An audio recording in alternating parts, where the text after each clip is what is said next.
What's going on, guys? Have you guys ever seen a deceased loved one in your dream talking to you about situations on your life that you've been asking for help? I'm going to explain to you why that's happening. Again, I'm no expert, but I've done over 100 mediumship readings, and I can give you a little bit of a detail on the dream work, which I've worked really hard on. So this is basically Edgar Casey's hierarchy here. There's different levels and different tiers. The subconscious is basically what happens when you're sleeping. Consciousness is when we're awake. But the subconscious is basically like a bear chasing you. You see a snake, your teeth are falling out. Basically things that you have to decipher to what your situation is going on in the real world.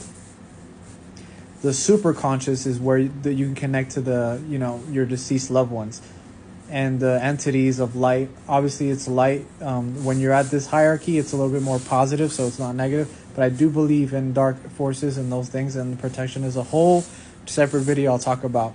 But basically, the superconscious can happen to a person who's unaware of their spiritual abilities, to a person who's dealing with trauma, shock, and the deceased loved one will come and speak to them and tell them, like, hey, don't commit suicide, don't kill yourself, you're on the right path, these are the ways to do it. So that's the superconscious. It's really rare for a regular person to just go and jump into the superconscious unless there's like some sense of emergency that the spirits on the other side need to talk to them about. To obtain the superconscious, right? To sharpen that, it's meditation, it's prayer, and it's intention.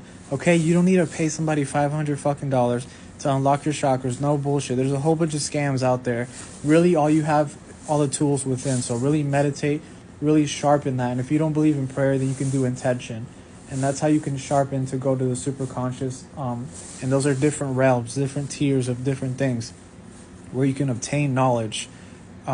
Some say they can even go to the Akashic Records to connect and those kind of things.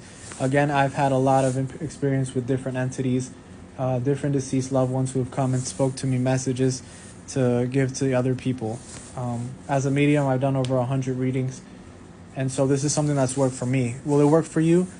It's not a one glove fits all. It's not an overnight thing. Meditation, prayer, and intention. So the universal conscious of mind is another thing. That's basically, I've done a lot of research on that, and no human has really reached that. That's basically like, I guess, on the afterlife, when you kind of get to the pinnacle where you're like to the God, the holy enlightenment. They say Buddha has reached that, Jesus Christ, people who have incarnated here on this earth have really reached that levels. And so that's, I'm not saying it's unattainable, but again, there has not been like anything in this century that's proven to be real. So right now, the subconscious and the superconscious is something that lies within you. Again, continue to meditate. It's an ongoing process. You want to grow your biceps, you want to grow your quads, whatever you want to grow, you have to go to the gym, you have to put in work. It's not an overnight thing. A lot of people want things really fast, especially in this day and age, but it's a process and it's real, okay? Science has not caught on to it, but it will very, very soon.